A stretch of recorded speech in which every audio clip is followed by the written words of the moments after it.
मेरे प्यारे बच्चों, मैं तुम्हारी माँ बोल रही हूँ। सिर्फ किसी एक की नहीं, मैं सातों लोगों की माँ हूँ। मैं संपूर्ण विश्व की माँ हूँ।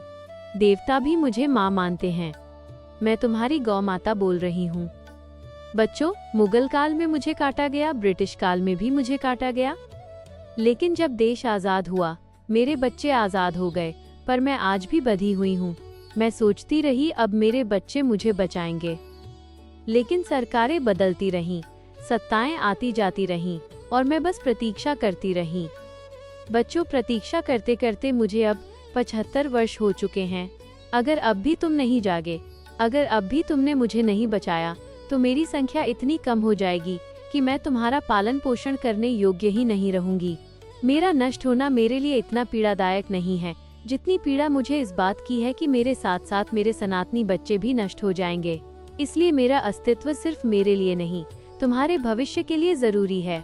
अगर तुम स्वयं को बचाना चाहते हो, देवभूमि, देवी देवताओं की संस्कृति को बचाना चाहते हो, देवी संपदा को सुरक्षित रखना चाहते हो, तो मेरे प्यारे बच्चों, एकजुट हो जाओ। 27 अप्रैल 2026 को देश के प्रधानमंत्री, राष्ट्रपति, मुख्यमंत्रियों और राज्यपालों के नाम मुझे बचाने के लिए प्रार्थना पत्र दो। एक समय था जब मुझे गावो विश्वस्य मातरः कहकर पुकारा जाता था।